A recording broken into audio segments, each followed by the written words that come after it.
Solstice greetings, friends and followers. I would call myself Rachel of Cressbrook, but it has been pointed out that technically I wasn't born in Cressbrook, so I'm not really allowed to call myself Rachel of Cressbrook.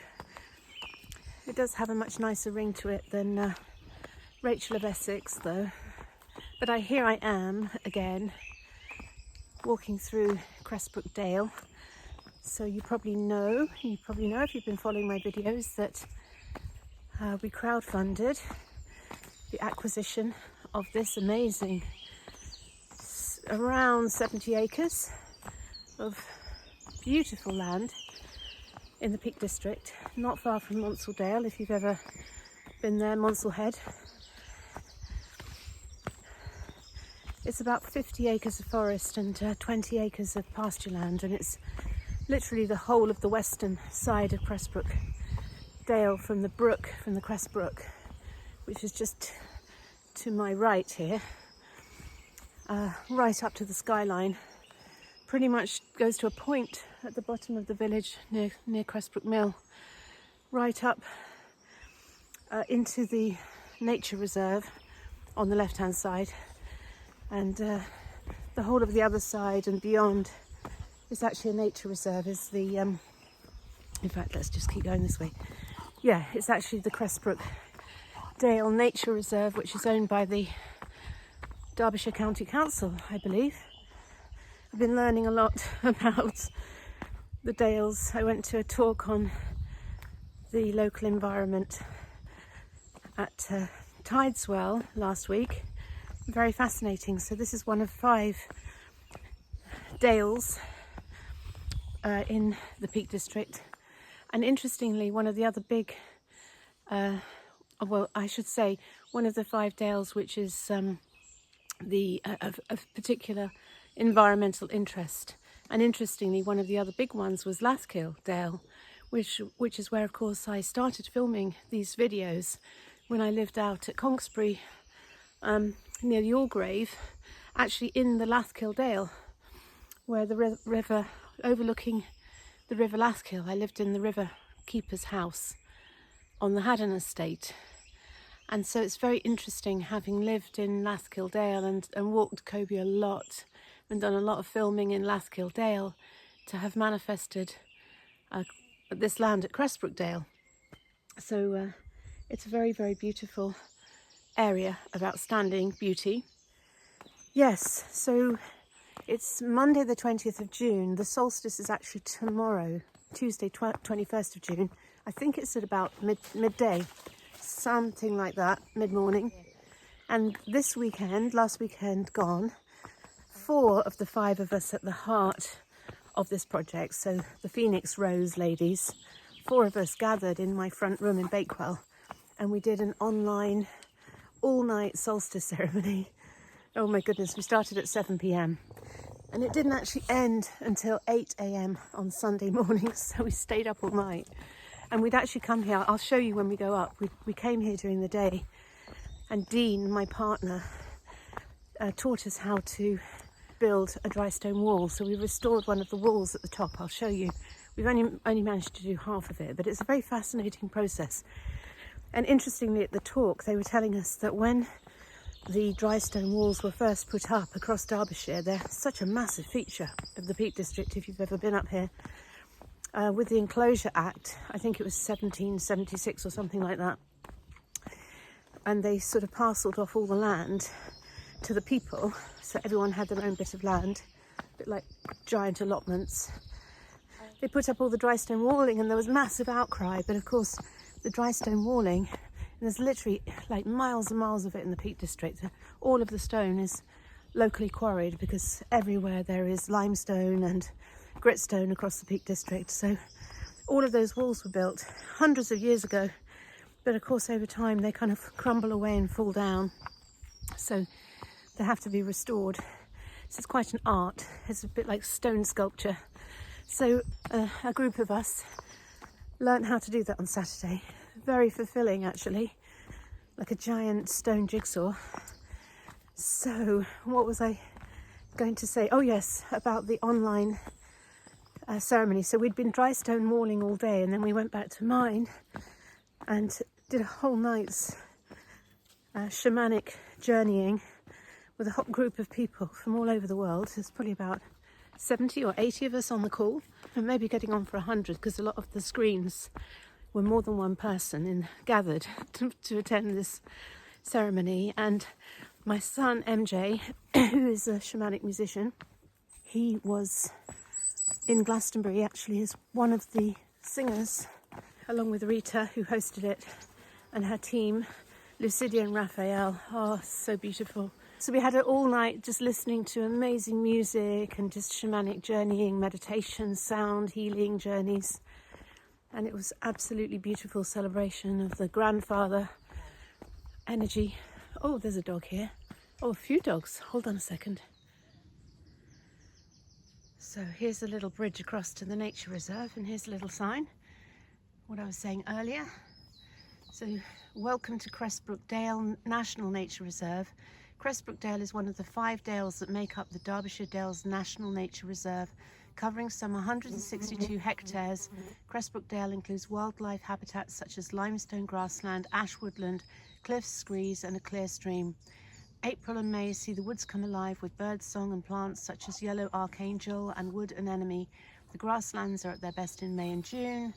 Carpets of early purple orchids and common rock rose welcome the visitor. Butterflies are numerous all summer and include the local race of the brown argus. Please help us to look after the reserve by following the countryside code, keeping dogs under effective control, as sheep and cattle may be grazing, keeping out of the old mine workings. Come here. Come on. Come on. Come on. That's it. Yeah, so that's the bridge across into the nature reserve. But from this point, this is where our land starts, which is essentially farmland. It's all agricultural land. I'm just going to take you up here and show you this incredible, well, rather these incredible bushes. If you can just see, someone pointed them out the other day, and you can see here, if you look closely, all of these kind of cobwebby lava type nests, and these are all filled with caterpillars, which will all hatch out into butterflies, or maybe all already have.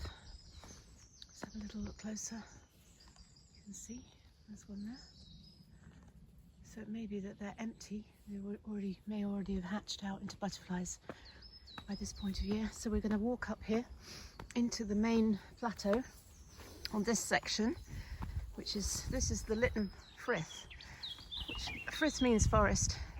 So up here is a very dense, amazing forest, which is pretty inaccessible, although we did notice that one of the fences has been cut away, so it looks like some people have been going into that wood. So this is a public footpath here. It doesn't get that many walkers actually. It's quite steep this bit, and you'll get, as we get up to the plateau, I will show you the dry stone walling. It's very, very good exercise actually, because although there's lots of flat walks, there's lots of steep walks too. So it beats going to the gym. Let me just have a rest here, just show you.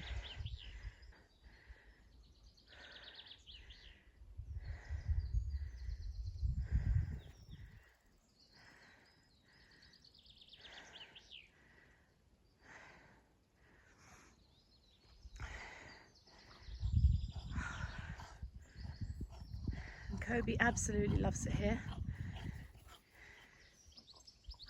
So here is some of the dry stone walling.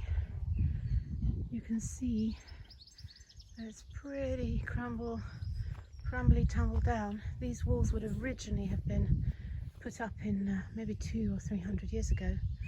So over here, you can see, here is the renovation of the other side. And basically these walls are built in the shape of an A,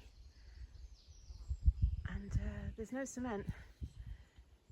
They literally are built up from big stones at the bottom in a kind of trapezium and built up. This is only halfway done, so what we did is that we actually dismantled the entire wall, and we're rebuilding this, so when it's finished it will be about 4 foot tall, and just a really beautiful structure. You can see the end here,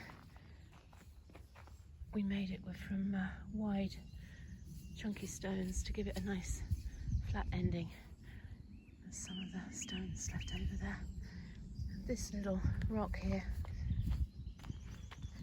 calling this John's rock, because when I brought John Butler of Bakewell here, he said, oh, that's a perfect rock to sit on and do some meditation, sit in stillness, just enjoy the bird song. Okay, so back to the message. Enough of this shenanigans. Although, having said that, while I'm passing here, I really want to show you this beautiful, when we're talking about dry stone walling, I want to show you this amazing limestone reservoir. You may have already seen pictures of it. In fact, let me just walk down, try and get a better view of it. So when we first came here, there was this what seemed like a sinkhole, and we sat in it thinking, oh, this would be a really good sort of place to sit. And when we uncovered it, we discovered it was actually a limestone reservoir. So let me just see if I can turn the camera around. Hold on. So hopefully you can see there that when we excavated it, we discovered this amazing limestone reservoir, which was originally built to hold water. It's called a dew pond, and originally that would have been pointed with clay and limestone and would have been watertight. Now it doesn't hold water. We actually built a little fire in there, so we sit around a fire pit. We made it into a big fire pit. But this was all well, it is all farmland, but it used to have cows on here grazing. So the land has been quite churned up in places with all of the hoofs of the cows.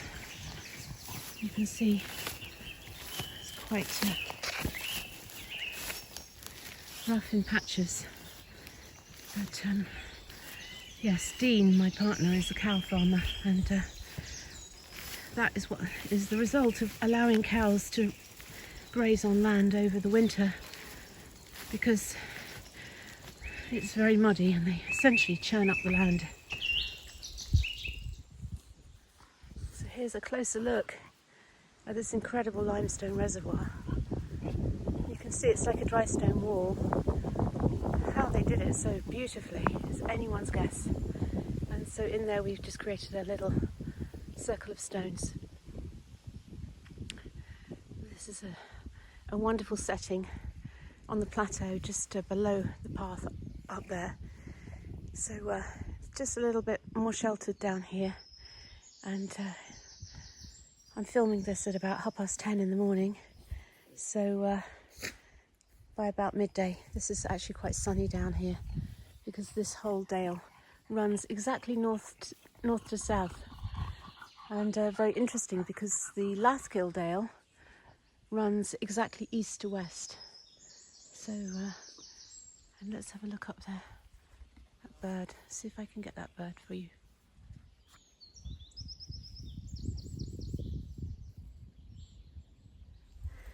Just been doing a little bit of filming in the forest there, which you'll see at the end of this video, and just emerging back out into the beautiful sunshine to complete this summer solstice teaching, and to share some of the wisdom from the ceremony at the weekend. So of course the solstice is about maximum fire, maximum yang energy, so it's masculine, and essentially it's Mother Earth, Father Sky, Grandmother Moon, Grandfather Sun. And so the solstice ceremony is the grandfather energy, the grandfather wisdom, the wise masculine, as we move from the winter solstice, which is the shortest most yin time of the year, the shortest day. And then obviously there's Christmas, the Christmas, which is the return of the light. So this is the essence of duality, yin moving to yang, and then yang moving back again. So everything's a cycle and a flow.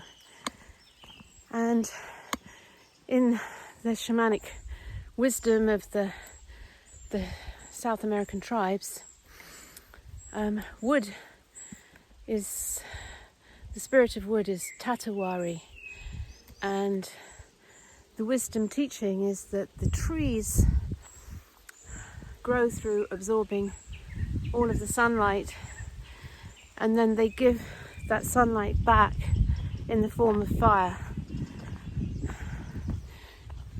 when wood is burned.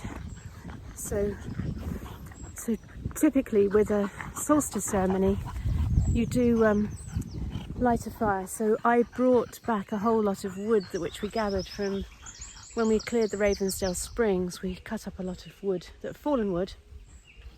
There's no intention here, of course, to cut down any trees. And all of these trees are, this is ancient woodland. So it's all so beautiful, but there's lots of fallen wood on this land. It hasn't really been managed for many years, many decades actually.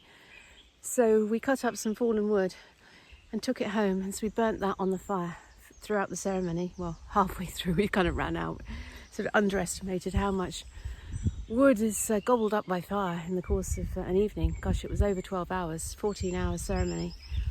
Super tired yesterday, and I slept so well last night as a result.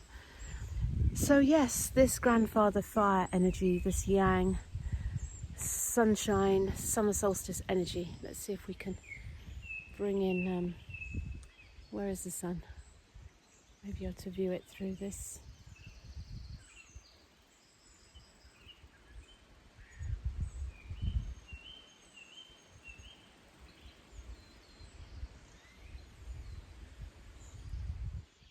So I'm now in the Ravensdale forest, just headed down to have a look at the springs. So this is where the villagers always used to come centuries ago, to the springs, to well down here, to fill up their pails of water. And this was the place which provided water for the entire Cressbrook village originally. And now obviously when the Victorians came, they managed to pump the water to the homes, and now it's obviously Severn Trent. So we have done a little honouring of the spring, because before they were all through this forest and they used to just sort of soak away into the ground. So what we actually created is a little honouring to the spring, and we also did a well dressing here.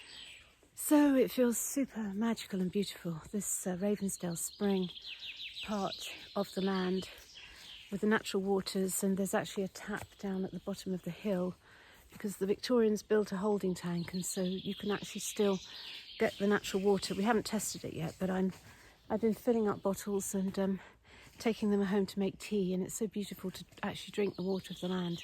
So we'll get that tested soon. I still fill my bottles for drinking water at the Lion's Head in Buxton, which is beautiful, pure, underground, warm water. And this is ice cold. It's obviously deep underground there in the well, in the original well. So yes, it was interesting last week, because when I came back here to do the planting, our offerings to the waters had been slightly dishevelled, should I say. And I don't feel, it was just dear, let's put it like that way. And this is another teaching of the grandfather energy, the fire energy. It's also very associated to action, but also anger in its kind of unevolved form can manifest in anger and rage. And I know that change can be quite threatening for people, for many of the local people feeling quite threatened by the fact that we've crowdfunded and purchased this land. I'm not quite sure why no one within the village thought to do the same. but we have tried to assure that we come in peace. And so I was talking to Rita about it during the ceremony, about this anger energy which was manifesting, this fire energy. So she was suggesting that we use the water, the Ravensdale spring water, because obviously water is the soothing antidote to anger and fire. So fire and water, the north and the south, the blue and the red, the yin and the yang, the masculine and the feminine.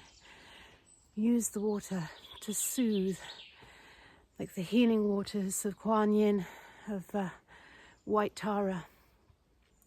And she suggested that we do some mantras to White Tara, who is the Bodhisattva of healing.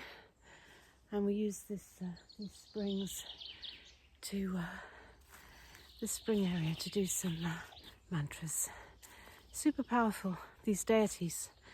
And you know, when you learn it from, you read about them in books, it's very much sort of in the mind trying to learn them, but when you experience them through shamanic journeying, then you realize that they truly exist in higher dimensions, all of these higher dimensions of angels and archangels and bodhisattvas and spirit guides and this whole pantheon of gods, essentially, that are in higher dimensions, which are available for us if we invoke them, if we call on their guidance and their help.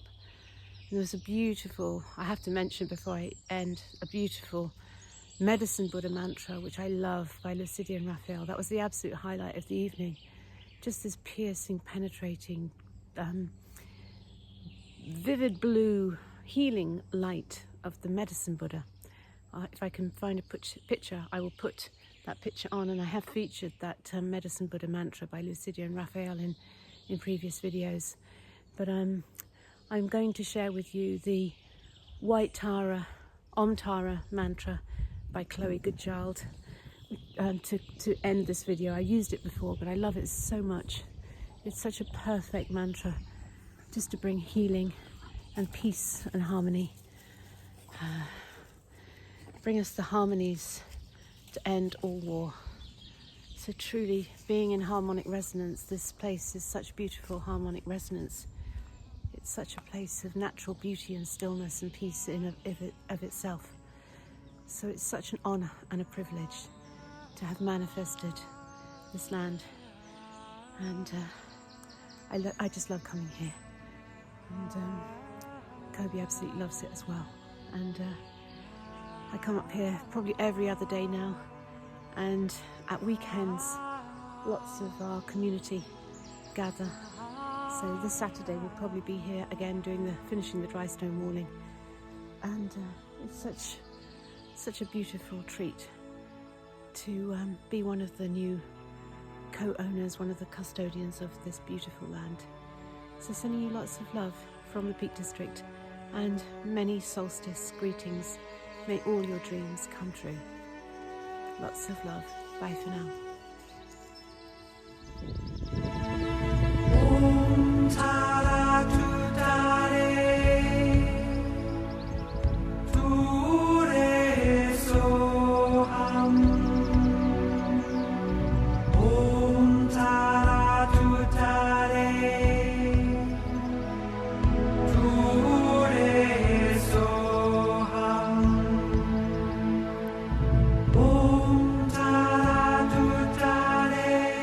Woman of the wisdom tree,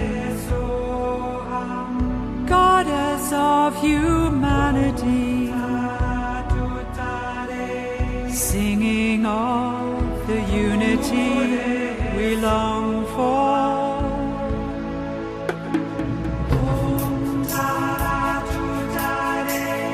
Mother of eternity, naked in her mystery, singing of the unity we long for.